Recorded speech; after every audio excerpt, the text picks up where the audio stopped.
El título para esta enseñanza es cómo adorar en espíritu y en verdad. No sé de entre todos los que estaban cantando, a todos los vi cantar, entre lo que vi, pero quienes estaban cantando en espíritu y en verdad, el que lo sabe es usted y Dios. Amén. Nadie más puede saberlo. Recuerden que somos seres humanos, estamos sujetos a emociones muchas veces. ¿Y cómo sabemos cuando es emoción? ¿Sabe cómo se sabe cuando algo es emoción? Cuando usted hace muchas cosas para Dios, pero no hay cambio en su vida. Cuando usted canta muy fuerte al Señor, pero no hay cambios en su vida. Es decir, por sus frutos somos conocidos, por sus frutos. Veamos ahora cómo adorar entonces en espíritu y verdad. Vamos en camino de un avivamiento, porque el avivamiento no vendrá a la iglesia si primero no viene en lo personal en su vida. Cuando solo se mueve en la iglesia, puede que la emoción del momento me esté empujando a algo. Cuando el avivamiento se está moviendo en mi vida, ¿qué es lo que sucede? Que como es un avivamiento, ahora oro más al Señor, ahora hablo más con el Señor, ahora leo más las Escrituras. Es decir, el avivamiento traerá primeramente en mi persona un cambio. Y luego los demás podrán tomar aquello que están viendo y ser parte a través de emociones, o pueden decidir ser parte a través de eso que está viviendo esa persona, pero también quiero tener mi cara a cara con Dios. También quiero tener mi propio fuego en casa, que no tenga que conectarme solamente cuando vengo a la iglesia, sino que me gustaría sentir que incluso cuando estoy en casa yo pudiera sentir corrientes eléctricas y saber que eres tú que me estás llamando. Ese es el avivamiento. Eso es un avivamiento, sentir que el Espíritu Santo no está solo en la iglesia, sino que en la iglesia es cuando nos unimos todos los que estamos llenos de Él. Amén. Ahora veamos la base para responder a esta pregunta. ¿Qué pregunta? ¿Cómo adorar en espíritu y en verdad? La base para responder es comprender qué necesito para llegar a esta condición, porque es verdad que la palabra dice que Dios busca adoradores en espíritu y en verdad. Pero si yo no sé qué significa adorar en espíritu y en verdad, yo podría pensar que adorar en espíritu y en verdad significa hacer lo que los demás hacen. Significa que yo sí estoy de acuerdo con lo que dicen las Escrituras, por lo tanto estoy adorando en verdad porque estoy de acuerdo con la Escritura. Pero hay cosas mucho más profundas que no nos han dejado volver a recuperar lo que perdimos, o que si alguno de ustedes nunca ha tenido un avivamiento, una llenura del Espíritu Santo, si nunca la ha tenido, entonces debes saber de que Dios sí quiere darte aquello. También sería bueno saber qué se entiende por el término llamado adoración. Dios me dice que adore, pero ¿qué es adorar? ¿Será que adorar será levantar las manos? ¿Será que saltar como loco cuando el pastor le da la locura? ¿Será que eso es adoración? ¿Cuál es el concepto de esta palabra y desde qué perspectiva se estudia? Con argumentos bíblicos y también con argumentos espirituales. ¿A qué me refiero con argumentos espirituales? Me refiero que hay cosas que son inexplicables para nuestra mente, que simplemente están pasando. Es como cuando alguien te dice: ¿pero por qué te estás riendo sola, Josefa? ¿Pero por qué estás llorando? ¿Pero por qué estás temblando? No tengo idea, pero solo sé que me está pasando algo. Solo sé que Dios me está tocando algo. Algo de Él se metió en mí y está limpiando mi vida. Sé que está... Eso es argumento espiritual. Puede que otros no lo entiendan, digan la verdad. Qué lindo por ti, pero no entiendo eso. Porque el que lo vive es el que mayormente podría entender lo que está pasando. Amén. Ahora, yo no estoy diciendo que el que no entienda no es un hijo de Dios. Cuando el pueblo falla por falta de ¿qué cosa? Entonces lo que necesita el que no entiende cómo funciona el Espíritu Santo, necesita conocerlo. No necesita irse de la iglesia porque no entiende. Y vamos a ir inmediatamente al libro de Juan. Juan capítulo 4, el verso 20 nos va a llevar a una escena en donde yo le voy a pedir, deje que se manifieste la fe de Cristo en usted. Deje que vengan las imágenes del Señor a su vida, de lo que yo le voy a estar leyendo, porque es distinto cuando tú vas imaginando una historia, ¿cierto? Y pareciera que ves los personajes allí, se entiende mejor. Para eso necesita conectarse con el Espíritu de Dios y concentrarse. El verso 20 del libro de Juan, capítulo 4, dice así: nuestros padres adoraron en este monte, pero ustedes dicen que el lugar donde se debe adorar está en Jerusalén. En este contexto podemos identificar que hay dos personas. ¿Quiénes serían? Una mujer y un hombre, Cristo. Dos personas que aparentemente, por una data histórica, se vienen teniendo enemistad. La palabra dice que los judíos no se llevaban bien ¿con quién? Con los samaritanos. Por lo tanto, para que usted se imagine el contexto histórico, es una mujer samaritana, un hombre judío en el mismo lugar. Eso era algo desastroso a la vista de otros judíos. También como cuando usted está con alguien y alguien dice: oye, ¿y andas con esa persona? No es por nada, pero no sé si has escuchado el dicho: dime con quién andas y te diré quién eres. Lo que se estaba montando en esta escena es traer a nosotros, hoy que estamos leyendo, una idea de cómo Cristo puede transformar a una persona y pasar por encima de las diferencias que tienen que ver con el dinero, una clase social, que pueden pasar por encima de una raza, una tez más oscura, una tez más clara, amarilla, como dicen, se habla de los chinos, japoneses. Es decir, Cristo es el que puede pasar por encima de eso y unir dos puntos que jamás se unirían.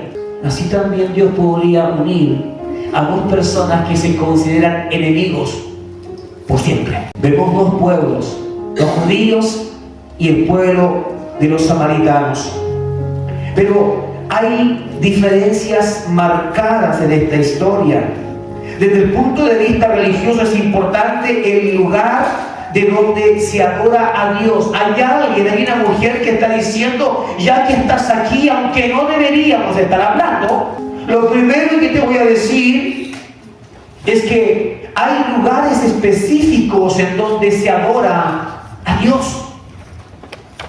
Y mientras algunos dicen que el lugar correcto es Jerusalén, lo más cerca del templo posible, otros decimos que este lugar, aquí donde estamos ahora, donde estuvo el pozo de Jacob, que aquí se debería adorar. Sé que por pequeñas diferencias han habido incluso guerras, ¿no? Por diferencias han habido guerra. La religión, cuando te encuentras con alguien que tiene otra formación, alguien que tiene otra interpretación de la palabra, parece que no hay excepción en la regla. También se producen disputas. Hay un cortocircuito allí. ¿Por qué? Porque son dos personas que están teniendo interpretaciones diferentes. Eso es el verso 20. Cuando vamos al verso 21, dice: Jesús le dijo: mujer, créeme que viene el tiempo en el que ni en este monte ni en Jerusalén adorarán al Padre. La traducción que ustedes tienen puede ser muy parecida si es Reina Valera, si es Nueva Versión, si es NBI. Pero ¿saben qué hay? Es que este verso que acabo de leer es uno de los tantos versos que ha sido muy mal interpretado. Porque cuando se tradujo esto, dio a entender de que Cristo estaba diciendo: aquí en Jerusalén no se puede adorar más a Dios. Y aquí en Samaria tampoco se va a adorar más. Si usted lo lee textual, tal y como se hizo la traducción, eso pareciera: mujer, créeme, viene el tiempo en que ni en este monte ni en Jerusalén. Es decir, da a entender de que parece que esos lugares iban a estar vetados para hablar de Dios o para adorar a Dios. No se excluye un lugar, sino más bien lo expande a otro. Es decir, nos está diciendo, la interpretación correcta es, si pudiéramos traducir esto, tendríamos que decir: ¿sabes qué, mujer? Tú tienes un dilema de dónde se debe adorar, allí o acá. Lo que yo quiero decirte es que viene un tiempo en donde no va a importar ni este lugar ni ese, porque en todo lugar se sabrá de quién es Dios, quién es mi Padre, y eso cambia toda la historia. Eso sí le da un contexto correcto. Jesús jamás iba a que, de hecho, hasta el día de hoy se sigue adorando a Dios en Jerusalén y incluso en Samaria. Entonces sería una falsa profecía de Cristo. Si lo vemos textual, sería falso, porque Señor, tú dijiste que aquí y allí ya no se adoraría más a Dios. Sin embargo, hoy se sigue adorando. Pero cuando vamos a través del Espíritu y le pedimos la interpretación correcta, Él nos dice: lo que Cristo quiso decir es que esos dos lugares no iban a ser los únicos, porque el Evangelio se movería a todas las naciones. Amén. Verso 22. Ustedes adoran lo que no conocen. Es lo que está diciendo Cristo. Pero nosotros adoramos lo que conocemos, porque la salvación viene ¿de quiénes? De los judíos. Lo que Jesús está intentando decir a esta mujer es: ¿cuántas veces has levantado las manos a Dios? ¿Cuántas veces has orado a Dios? Y Jesús está diciendo: muchas veces tú adoras lo que no conoces. Como si yo les dijera: muchas veces ustedes cantan a quien no conocen. Muchas veces ustedes levantan sus manos a quien no conocen. Yo te diría: pero ¿cómo dice eso, pastor? ¿Cómo dice eso? Bueno, es Jesús tomando un ejemplo de alguien que consideraba de que ella sí adoraba junto a su pueblo, que adoraban a Dios, que aunque habían rivalidades entre ambos pueblos, enemistades, lo que ella está intentando comprender es: ¿por qué me dice que nosotros adoramos a quien no conocemos? Y ahora viene la respuesta. ¿Cómo saber si estoy adorando a un Dios que conozco o a un Dios que no conozco? Si estoy levantando mis manos a un Dios que conozco, a un Dios que no conozco. Y esto es la respuesta. La respuesta es: si no somos instruidos, si cada uno de ustedes no se instruye personalmente en la palabra, en las escrituras, en la oración, entonces sí, están adorando a un Dios que no conocen. Porque es necesario que todos los que le adoramos conozcamos quién es Él, qué es lo que le gusta. ¿Por qué tenemos en todo el mundo una cantidad innumerable de iglesias que alaban y adoran a Dios con títeres, con show, con teatro, con reggaetón, con salsa, con cumbia? ¿Por qué tenemos todo eso? ¿Será que es porque conocen a Dios? No. Es porque no conocen el gusto de Dios. Mire, yo puedo conocer el gusto suyo. ¿Qué le gusta a usted? ¿Le gusta el merengue? Juanito, vamos a hacer un tema en merengue. Es porque conozco a ese hermano o a esa hermana. Pero Dios un día me va a preguntar: ¿por qué hiciste? ¿Por qué creaste cosas que a mí nunca me agradaron? Dios un día me va a decir: tú nunca me conociste. Apartado de mí ¿por qué hacedor de maldad? Sino que yo creé, Señor, era para ti. Puse letras en donde decía, Cristo es el Señor. ¿Cuál es el problema en que ponga baile, una danza? Es que debiste preocuparte de conocerme, porque si me conocieras, me hubieses ofrecido lo que a mí me agrada. ¿Cuántas veces ha llegado un esposo a casa con un regalo que tú dices, ¿para qué compró esto? Tenemos 5 ollas, trajo otra olla más.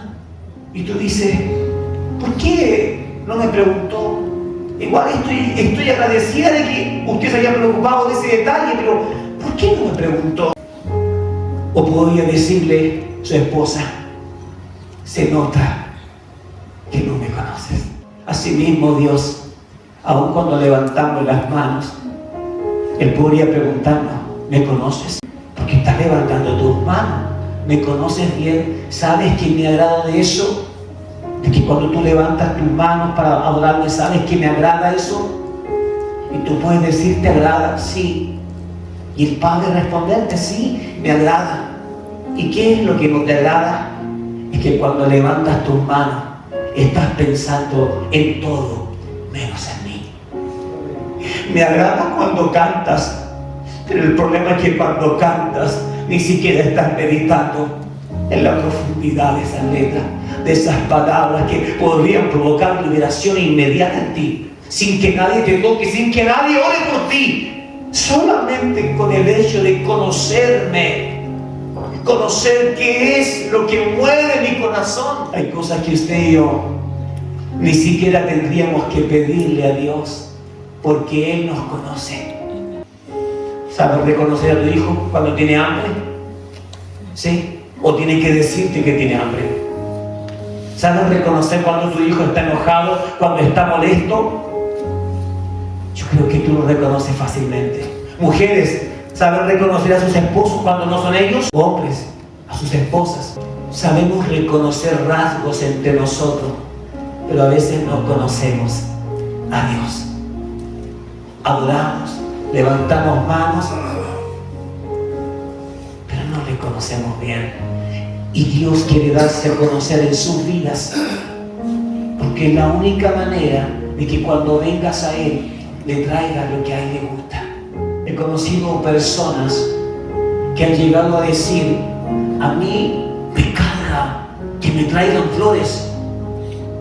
Es como si, siento como si me estuvieran matando antes de tiempo. Mientras que otra mujer puede sentirse la más conmovida, elogiada porque recibe flores. Pero ¿cuál es la diferencia entre una y la otra? Los gustos. ¿Y cuál es la diferencia entre aquel que entrega el regalo? Es que uno puede que conozca muy bien a su esposa y el otro no tiene idea. Vamos a ir ahora al verso 23. Recuerden que el 22 nos dejó claro de que hay una salvación que viene ¿desde dónde comienza? Desde los judíos. Ya, desde los judíos. Aclaro esto porque hay algunos por ahí que también se están volviendo antisemitas. Ven un video de Israel, de las guerras, y por ahí te muestran los niños que están muriendo en las guerras, y hay alguien que simpatiza con Palestina, alguien que simpatiza con Irán, y muestran la parte fea de la guerra, y tú te puedes volver en contra de Israel y a favor de criminales. El Papa se atrevió a defender a Irán, a levantar su voz por los ataques. Pregúnteme usted si alguna vez el Papa se ha levantado para ir en contra de esos regímenes que matan a los cristianos. ¿Lo ha hecho? No. Sin embargo, el Islam, que persigue, que maltrata, que asesina a los cristianos, es defendido por una entidad demoníaca, como lo es la Iglesia Católica. ¿Creen que el Papa conoce a Dios? Si lo conociera según las Escrituras, se daría cuenta entonces de que incluso la salvación que la Iglesia está buscando, aún equivocadamente, pero que está buscando, viene desde los judíos, viene desde el pueblo de Israel. Y en el pueblo de Israel también hay maldad, pero a nosotros no nos corresponde volvernos también antisemitas, porque de esos ya hay muchos. Verso 23, pero viene el tiempo y ahora este es Cristo, en que los verdaderos adoradores adorarán al Padre en espíritu y en verdad. Jesús está diciendo, ahora es el tiempo. ¿Por qué? Porque Él es el que está trayendo entonces este nuevo mover. Para entonces, tanto samaritanos como judíos le adoraban por medio de dogmas, por medio de lo que la misma religión dictaba. Y Jesús está diciendo, ahora es el momento en donde vendrá la verdadera adoración. Este es Cristo. ¿Y cómo va a orar? Dice Él, al Padre en espíritu y en verdad.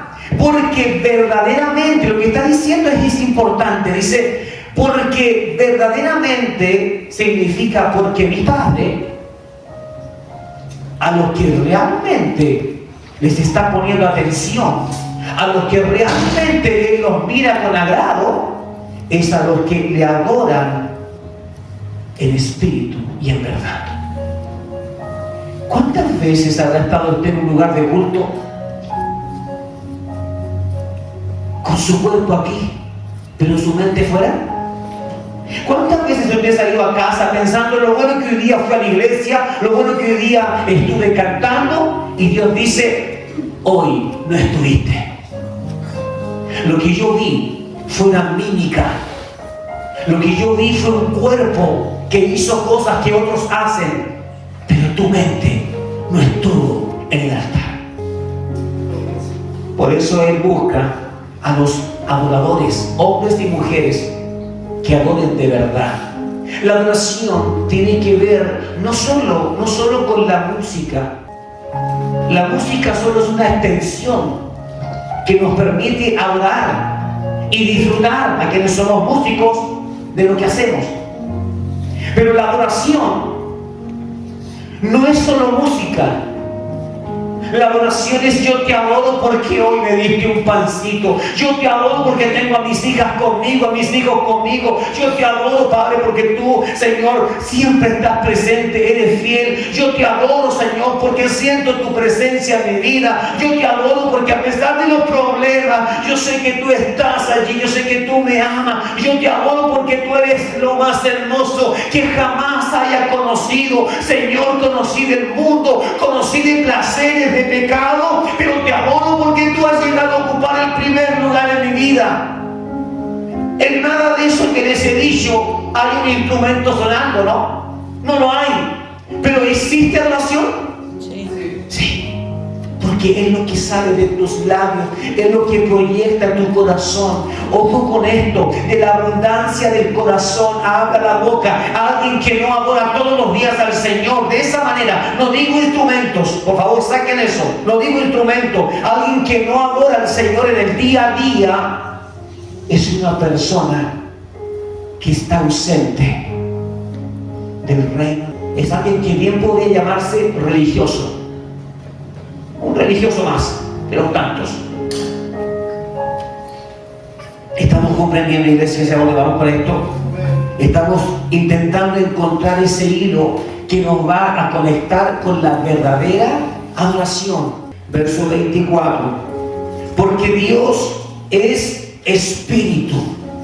Por lo tanto, ¿qué es lo que busca? Que nuestra oración también sea una oración espiritual, que sea de que venga desde adentro, entendiendo de que hay cosas invisibles que no puedo explicar, y hay cosas invisibles que no puedes ver de Dios, la grandeza de su bondad, de su amor.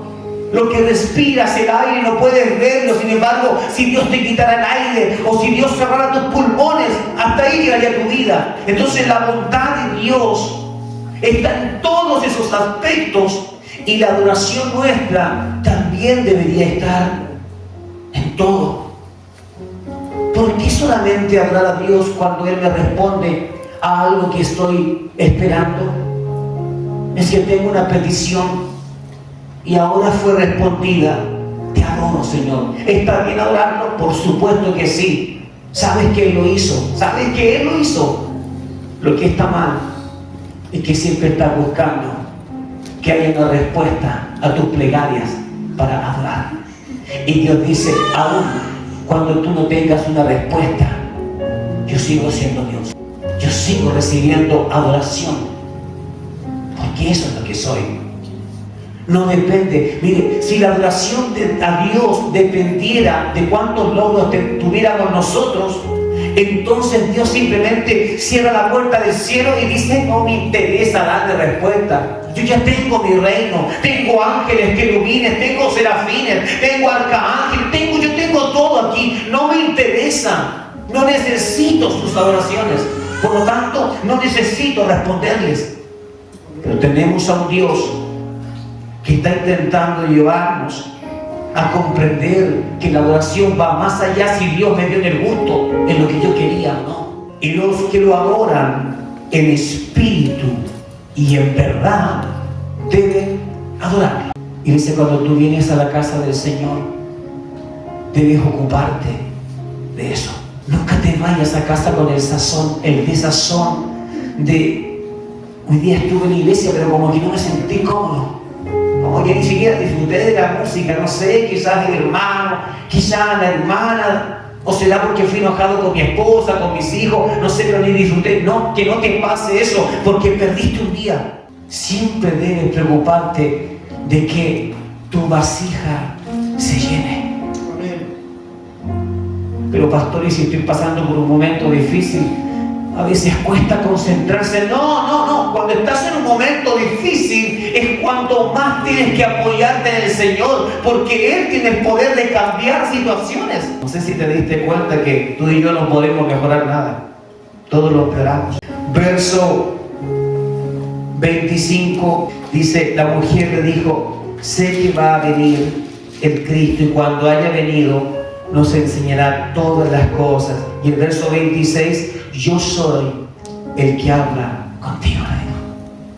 Lo que tú estabas esperando está enfrente de tus ojos. Iglesia, por lo que tú estás clamando, no sé si has clamado, no sé si tus oraciones son, Señor, lléname de tu Espíritu Santo, quiero recuperar lo perdido. Pero ¿sabes qué? Si has estado clamando de esa manera, Cristo hoy te dice, yo soy. Yo estoy aquí, yo he estado contigo todo el tiempo. ¿Por qué no he recibido entonces respuesta? Porque tú estás derivando todas tus consultas y tus problemas hacia el cielo, como si en el cielo hubiera un departamento de problemas, de quejas. Nosotros no deberíamos buscar a un Dios para que me solucione los problemas. Nosotros deberíamos buscar y adorar a Dios solo por el hecho de que Él es Dios, nos ama y nos ofreció una vida eterna. Con eso sería suficiente. Sin embargo, a veces pensamos que para adorar a Dios tiene que estar mi vida todo en orden y Dios tiene que haber respondido cada una de esas peticiones, porque si no, Dios se la pierde, porque yo me voy. Y no es así. Amados, de verdad que no es así. El desenlace de algo mayor es lo que se viene, mis amados. Pero no porque va a llegar ahora. Jesús dijo, ya está, ya es. Le digo a aquella mujer, ya es, a esa hora. Desde ahí en adelante vendría un cambio para toda la humanidad. Mientras hoy en día la iglesia, por no tener conocimiento, está esperando, ojalá que Dios haga algo. Ojalá que estemos en los tiempos donde Dios se mueva. Y Dios dice, desde que fui a la cruz, todo fue consumado. Amén. Desde ahí que yo les dije, pidan al Padre y pidan en mi nombre y yo intercederé por ustedes ante el Padre. Él nos dijo, miren, voy a estar en el cielo, esperen 2000 años más y entonces va a venir sobre ustedes el Espíritu Santo. El Espíritu de Dios vino al poco tiempo, a los pocos días, 40 días de que Él había ascendido, para decir todo lo que les conté acerca de las cosas nuevas para sus vidas es verdad. ¿Y les envío a quién? al Espíritu Santo. Él nos va a llevar. Él los va a guiar. En estos versos hasta aquí, 23 y 24, hemos visto la importancia de la llegada de Cristo. Cristo hombre, sobre todo la importancia del retorno al Padre, la resurrección. Era importante que Cristo se fuera así. Si Jesús hubiese estado en nosotros en esta generación, lo más probable es que nuestra reacción sería: Jesús, no te vayas, quédate. Pero era muy necesario que se fuera. En el mismo libro de Juan, cuando vamos al capítulo 16, Juan 16, verso 7, dice: pero yo les digo la verdad, no hay mentira en mí. El problema es que no todos están dispuestos a escuchar la verdad. ¿Alguien aquí se ha molestado por la verdad de otra persona? Yo creo que todos en algún momento nos hemos molestado con la verdad que alguien nos ha dicho, porque no queremos escucharlo. Y Jesús está diciendo aquí en este verso 7: pero yo les digo la verdad, es conveniente para ustedes. Es decir, Jesús no está diciendo para mí, a mí me conviene. No, a ustedes les conviene que yo me vaya, porque si no me voy, el ayudador no vendrá a ustedes, pero si me voy, lo enviaré a ustedes. Cuando Él venga, convencerá al mundo de pecado, de justicia, de juicio. De pecado por cuanto no creen en mí, de justicia porque voy a mi Padre, eso es justo, y no me verán más. Y de juicio por cuanto el gobernante de este mundo ha sido juzgado. Es decir, Satanás ya ha recibido una indicación y ha sido condenado. ¿Qué es lo que provoca eso? Provoca que entonces el gobernante de este mundo diga: ya que fui condenado y ya que no puedo arrepentirme y ya que no hay salvación, entonces todo lo que haré hasta que llegue mi tiempo será destruir al pueblo de Cristo. Y esas son tus luchas. Por eso tienes problemas. Por eso el enemigo intenta una y otra vez darle a tu matrimonio y darle a tus hijos. ¿Por qué?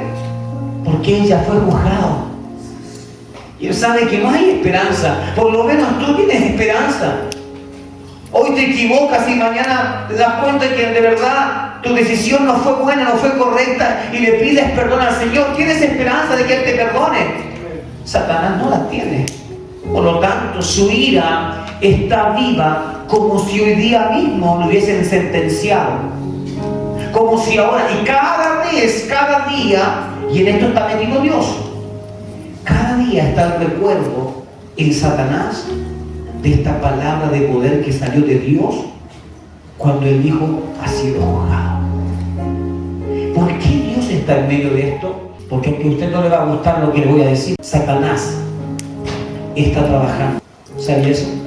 Satanás trabaja para Dios.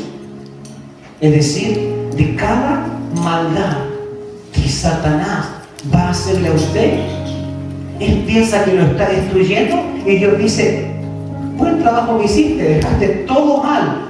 Ahora yo voy donde mis hijos a demostrarle mi amor, a darles de mi misericordia, de mi gracia. Así que al final, a los que aman a Dios, todas las cosas les ayudan a bien. ¿Y quién es el que produce ese mal? Satanás. ¿Y por qué Dios no lo impide? ¿Por qué Dios no impide que lo haga? Porque cada vez que algo pasa en tu vida, algo malo, Dios sabe que en algún momento, mientras espera, escuchará tu voz diciendo: Padre, lo estoy pasando mal.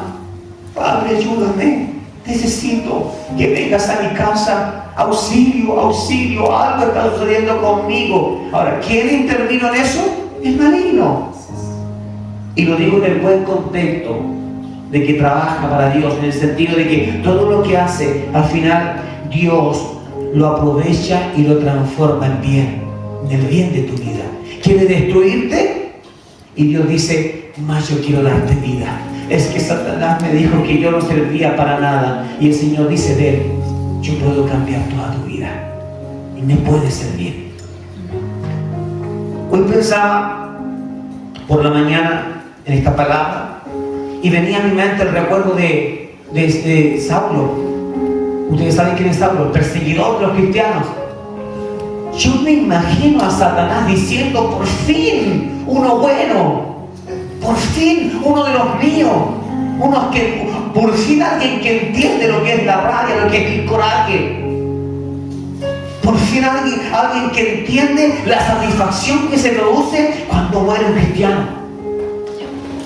Porque lo que Pablo sentía era satisfacción. Casi como que le estoy haciendo un favor a la humanidad cuando mato a los cristianos.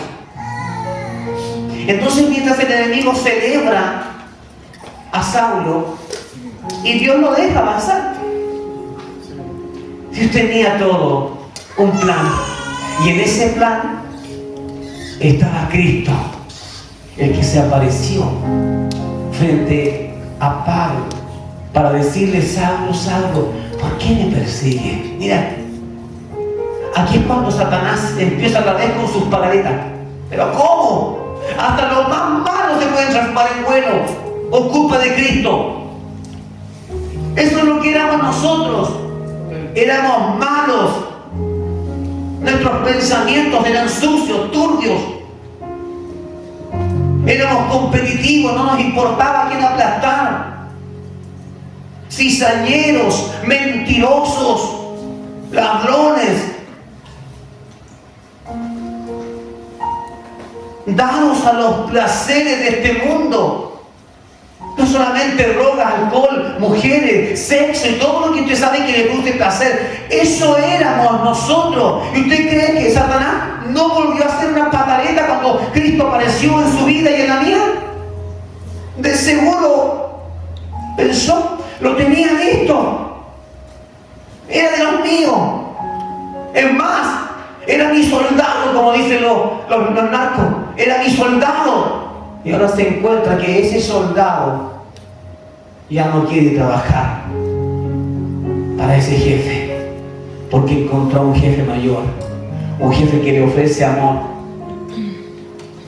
que le ofrece contención y que le dice: yo voy a ser tu mayor placer. Ni la droga, ni el alcohol, ni ninguna cosa creada en este mundo te puede dar lo que yo te doy.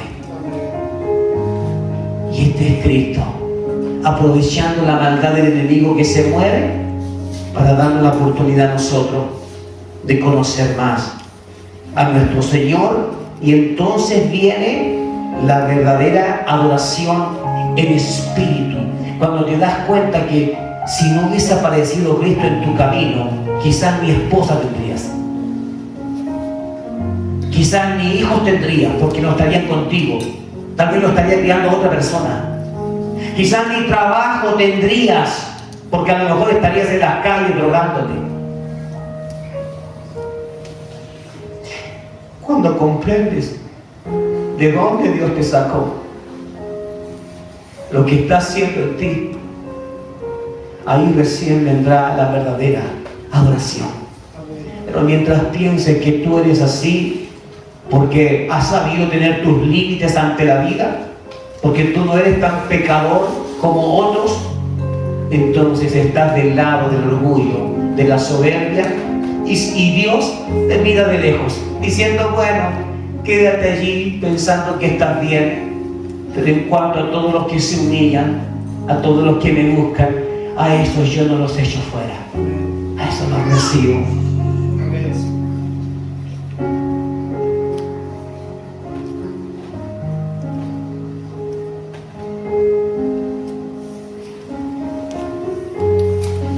Verso 8: cuando Él venga, convencerá al mundo de pecado, de justicia y de juicio. Creo que eso lo vimos. ¿Sí? Hasta el 11. Hasta el 11. Amén. Ahora, verso 12: aún tengo muchas cosas que decirles. Este es Cristo, ¿ah? Aún tengo muchas cosas que contarles. ¿Les gustaría saber algo más? Sí, tengo muchas cosas, pero ahora no las pueden entender. ¿Se dan cuenta que incluso hasta sus discípulos se quedaron con la sensación de pucha, pero dinos más? Revélanos otras cosas, pues. Porque al final lo que Cristo les reveló es lo mismo que usted y yo sabemos. Es lo mismo. ¿Por qué? Porque incluso les dio la orden de que tenían que transmitir las mismas cosas a otros. Pero ellos querían más y Jesús les dijo que había muchas cosas para decir, pero que ellos no podían entenderlas. Y usted dice, pero si ellos estaban llenos del Señor. Ellos querían obedecer al Señor, pero aún así había límites. Por eso dice, ustedes no pueden entenderlas. Iglesia, este verso es para decirnos que el problema no es Dios. El problema somos nosotros, que tenemos límites. Límites. A usted le cuentan de un milagro, de que, ¿sabe qué? Fui a buscar trabajo y me fue bien. ¡Wow! No, gracias al Señor. Pero a usted le cuentan de que una persona que tenía SIDA fue sanada, y en vez de decir bien, yo creo, dice, sí, pero ¿habrá tenido SIDA? Es que a lo mejor no tenía SIDA. A lo mejor era una enfermedad parecida. Entonces, nuestro problema está en que nuestro cerebro ya no puede entender lo sobrenatural. Y para poder vivir el Espíritu de Dios, tenemos que lograr romper esa barrera y pasar a lo sobrenatural. Lo que vivimos en la adoración es como una compuerta que se abre desde el cielo, para que recordemos cómo vivíamos antes, cómo adorábamos, cómo sentíamos su presencia. Pero fíjese, no basta con que pare la música y pareciera que la compuerta se baja y viene la distracción como si son momentos. Esto es servir a Dios de manera esquemática, religiosa. Ahora viene el tiempo de la alabanza y como que todos entremos en un modo adoración. Imagínese usted, entremos en modo adoración. Viene la palabra, ya entremos en modo quietud. Tenemos que salir de esto para que podamos conocer lo que realmente Cristo nos quiere revelar y que Él puede estar diciendo a ustedes, ahora no lo pueden entender. Verso 13 nos da esperanza, porque dice, pero cuando venga el Espíritu de la verdad, Él los guiará a toda verdad. Pero no hablará por sí mismo, sino que hablará de todo lo que escuche y les dará a conocer eventos futuros. Amados, el que no entiende cómo meterse en las aguas profundas de Dios, no es porque Dios no ha cumplido su promesa. Porque este verso es clave. Dice que esto de que ustedes no pueden entenderlo ahora, ¿a qué se refiere? Se refiere que todavía ellos no estaban llenos de ¿qué cosa? El Espíritu Santo. Entonces en el verso siguiente 13 dice, pero cuando venga el Espíritu de la verdad, cuando venga el Espíritu Santo a ustedes, ahí recién ustedes van a poder comprender. Ahora la pregunta es, ¿cree usted que ya llegó el Espíritu o todavía está esperando que llegue? El Espíritu Santo está entre nosotros, está aquí. El problema es, ¿crees que el Espíritu Santo puede hacer más cambios en tu vida, Rodrigo? ¿O estás cómodo? Porque ya con esto ya no soy como antes. Yo quiero que ustedes, iglesia, levanten la barrera. Esa barrera de que soy cristiano y con eso es suficiente. Voy a la iglesia los domingos, con eso es suficiente. No me drogo, con eso es suficiente. No le robo a nadie, con eso es suficiente. Le canto al Señor, con eso no. Tienes que sacar la barrera. Porque lo que Cristo está diciéndoles a ellos es, hay cosas que ustedes no pueden entender y decir, yo quiero darles más.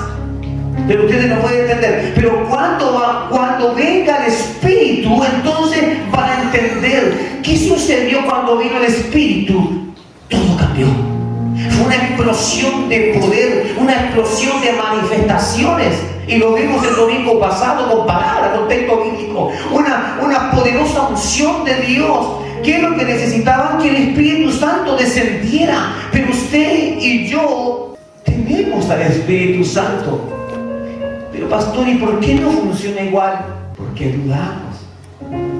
Porque pensamos que eso es para los locos del pasado. No te cuesta trabajo imaginarte a un Pedro emborrachado por la unción del Espíritu Santo. Pero de seguro te cuesta imaginarte a ti mismo haciendo eso, viviendo eso. ¿Por qué? Porque piensas que yo soy pecador, es que yo no digo muchas cosas, ni me compare con Pedro, por favor, pastor, ni me compare con él. El Espíritu Santo viene justamente a los viles, a los despreciados. ¿Y cuál es el requisito? Usted dijo, dudamos. Entonces, ¿cuál sería el requisito a favor? Creer. Ahora, usted dice, pastor, yo creo que eso es verdad.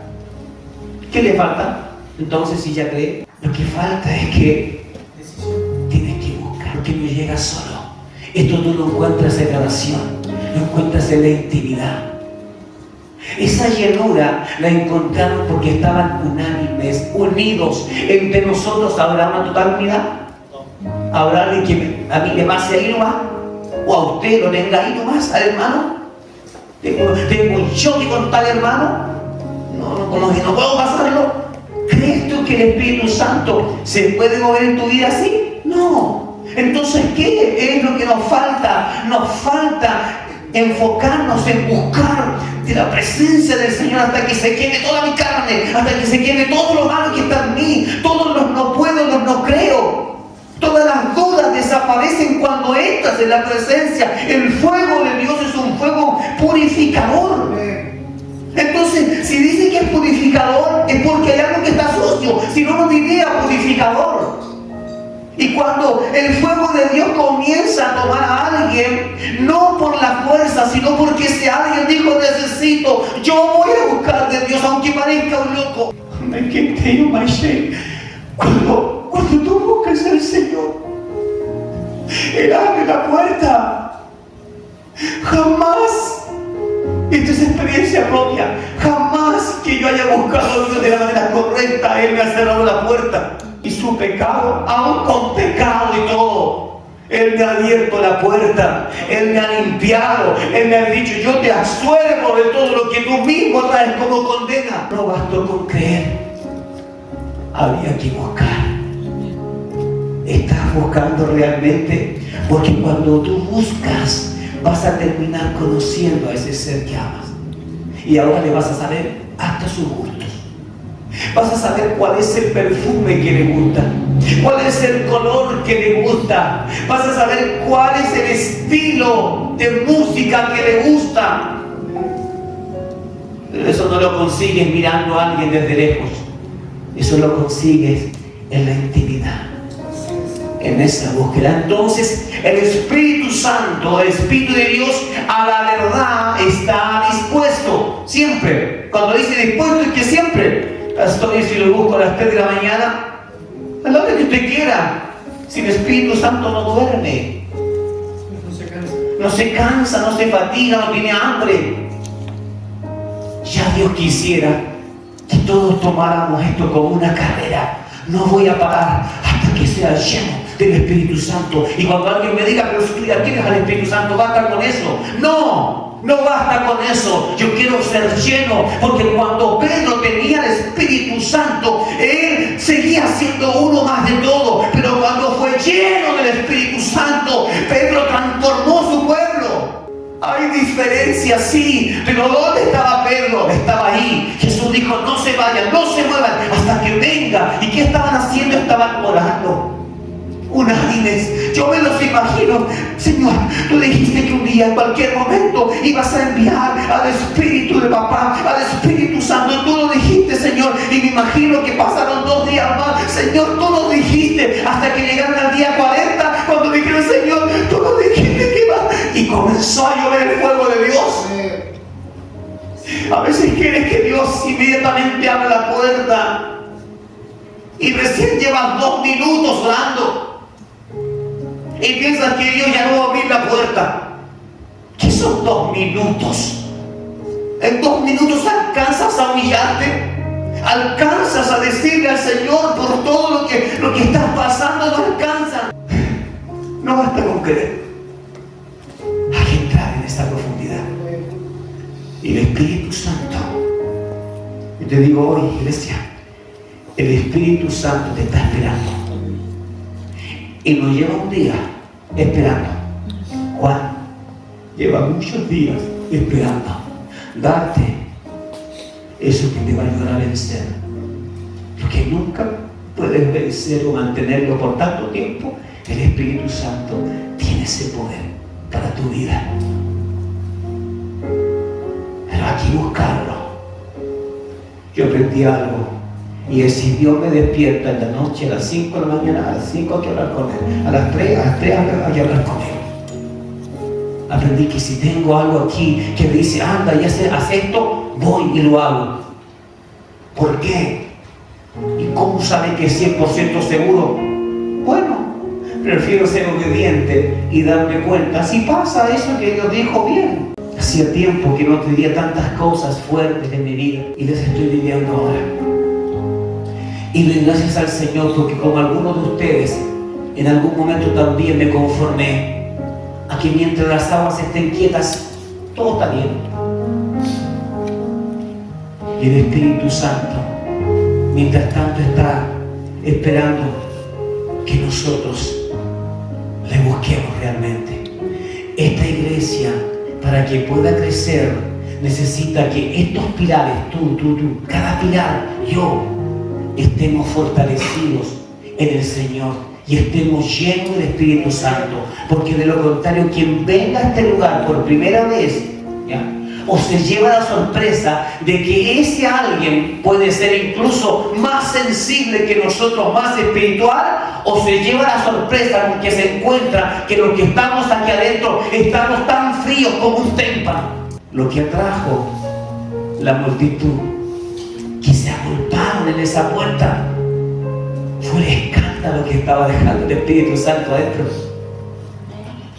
Lo que va a hacer que se agolpe la puerta de nuestra casa, de esta misma iglesia, es el escándalo que el Espíritu Santo quiere dejar en nosotros. A veces queremos parecer bonitos, bien formales ante Dios, sin desorden. Es que si levanto mucho la mano, voy a parecer loquita. Es que si digo aleluya, van a decir, ¿qué le pasa a la hermana? Y el Espíritu Santo lo único que dice, gózate, sé libre. Sé libre. ¿A dónde nos guiará? Dice, a toda verdad. Pero no hablará por sí mismo. Es decir, ¿cuántas veces has querido preguntar algo a Dios y tú dices, no sé cómo preguntarle a Dios? Son cosas muy importantes que no encuentro respuesta ni en los libros, ni en las películas. Siempre queda ahí esa interrogante. Dice que Él, el Espíritu Santo, no hablará por sí mismo, sino que hablará todo lo que escuche y les dará a conocer eventos futuros. La gente no tendría por qué estar yendo a que le vea las cartas en el tarot. La gente no tendría por qué estar yendo a un lugar para que le hablen de sus seres que han muerto, que han fallecido y les digan cómo están. La gente no tendría por qué estar buscando el amor en brujos, en hechiceros. Porque ese poder nos fue dado a nosotros. El poder de soltar cosas que están en el corazón de Dios, cosas sobrenaturales. ¿Y qué es lo que hace el enemigo? Toma ventaja de lo que nosotros no hacemos. Y dice la palabra que se disfraza como ángel de luz para entregarle a las personas que están buscando equivocadamente respuestas, porque quieren escuchar sus oídos.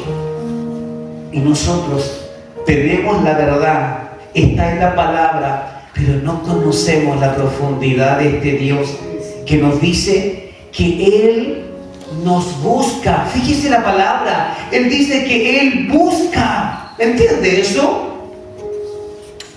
Él es el que está buscando. Esto es un honor.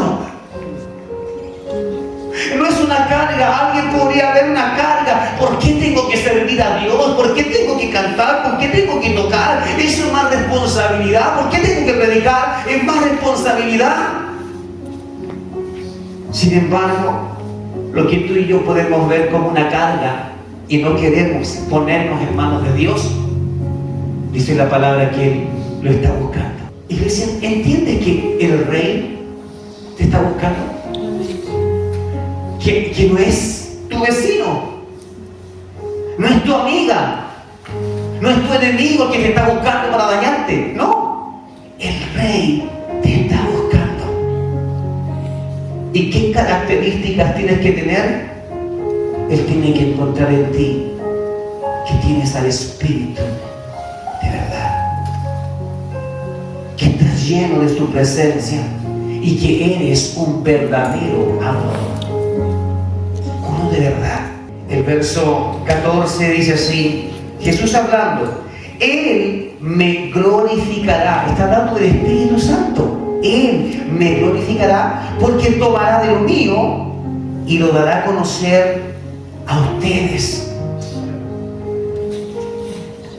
Ahí es cuando los discípulos de Cristo se pusieron contentos, porque pensaron que habían perdido a su maestro. Y esas conversaciones tan lindas que teníamos con él, tan profundas. Y Jesús dice, no se preocupen, Él les va a llevar la información. Mis palabras, las que ustedes acostumbraban a escuchar cuando estábamos juntos, Él se las va a revelar. Ellos comprendieron entonces que Cristo también estaba en el Espíritu Santo, porque era Dios. Sus rostros se alegraron porque se dieron cuenta de que realmente les convenía que Cristo volviera al Padre. Todo lo que tiene mi Padre es mío. ¿Tus hijos han peleado por una herencia? ¿Se las han repartido? A ver, si mi papá se muriera, yo me quedo con el jeep, yo me quedo con la casa, yo me quedo con el terreno, yo me quedo. Aquí en casa siempre dicen, a ver, yo me quedé con los instrumentos. De seguro que mi otro hermano va a querer la camioneta. Y así. Oiga, cuando alguien va a morir, hasta la escoba toma un valor. Yo me quedo con la escoba, porque era la que mi mamá usaba, era su regalona. No te va a servir ni siquiera para salir a pasear, pero esa cosa de querer algo y guardarlo, atesorarlo. Sin embargo, el Espíritu de Dios nos está ofreciendo todo lo que tiene el Padre. ¿Notó eso? Todo lo que tiene mi Padre es mío. Por eso dije que tomará de lo mío y se los dará a conocer a ustedes. Es decir, todo lo que yo tengo, todo. Si ustedes me siguen, si ustedes buscan de la manera correcta, todo lo que yo tengo llegará a ustedes cuando lo pidan. Nótese bien, dice todo. ¿Por qué no estamos recibiendo todo? ¿Sabes por qué no recibimos todo? Y tengo la respuesta para eso. Porque Cristo nos está ofreciendo todo lo que está en el Padre. Dice, eso es mío. Y como es mío, también va a ser de ustedes. Eso es. Pero lo que el Padre tiene en el cielo no son autos, no son aviones, no son motos, ¿ya? No es una cosa de que vas a ser famoso, no son placeres. Por lo tanto, por eso nosotros no podemos pedir todo. Porque para nosotros pedir sería para gastar en nuestros deleites. Y sabemos que Dios en eso no se mete. Dios no tiene una bóveda arriba llena de refrigeradores porque le estoy pidiendo a Dios cambiar el refrigerador. Así que, Señor, si quieres que yo te sirva el refrigerador nuevo. Cuando Cristo está diciendo todo lo que es de mi Padre, también será de ustedes, está hablando de cosas mucho más profundas, de cosas mucho más importantes. Y esas son las cosas que vinieron a los discípulos. Esas son las cosas que descendieron a los 120 que estaban en el Pentecostés y a todos los que recibieron después del bautismo del Espíritu Santo. Cuando Pedro fue a donde estaba la casa de los romanos, allí que ni siquiera eran judíos, oró por ellos. Inmediatamente vino el Espíritu Santo y comenzaron a hablar en nuevas lenguas. Pedro comprendió que cuando Cristo dijo, ustedes tendrán todo lo que yo tengo, Pedro comprendió que no se refería a casas, a autos, a mansiones, a profesiones, a arquitecto, ingeniero, para que ganen mucha plata. Pedro entendió que no se refería a eso, sino a cosas mucho más importantes, mucho más importantes.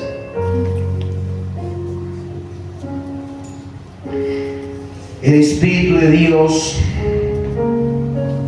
o sin el Espíritu de Dios, no sé cómo está usted. Yo creo que todos aquí tienen al Espíritu Santo, todos, o al menos han creído en Él, pero de que lo estén buscando es obvio que Pastor, ¿por qué dice usted que es obvio que no? Salta la vista. Salta la vista, ¿por qué no? Porque estarían llenos. Estarían saltando como becerros en la manada. Porque estarían hablando nuevas lenguas. Porque estarían contando de la cantidad de milagros que están sucediendo, porque estarían ustedes aquí llenos de información, llenos de historias. ¿Saben qué, Nati? Hoy fui a tal lugar y el Señor hizo esto. ¿Sabes qué, Rodrigo? Fui a tal lugar. ¿Sabes qué? Hubo un milagro allí. Dios lo usó, Dios hizo. De eso estaríamos hablando. De locuras en Cristo. Por eso sé que muchos aquí, o todos, tenemos al Espíritu Santo, pero aún no hemos ido por la llenura. Y el Señor nos advirtió como una advertencia positiva: cuando venga el Espíritu de la verdad, Él nos guiará toda la verdad. Es una recompensa al que va a buscar. Porque los 120 estaban buscando en el Pentecostés. A Pedro no le encontró un avivamiento en su casa durmiendo, hablando con su esposa. No lo encontró allí. Lo encontró unido a sus hermanos. Mira, el avivamiento va a venir a tu vida o a la mía cuando tú estés de la manera correcta, haciendo lo que es correcto, buscando del Señor.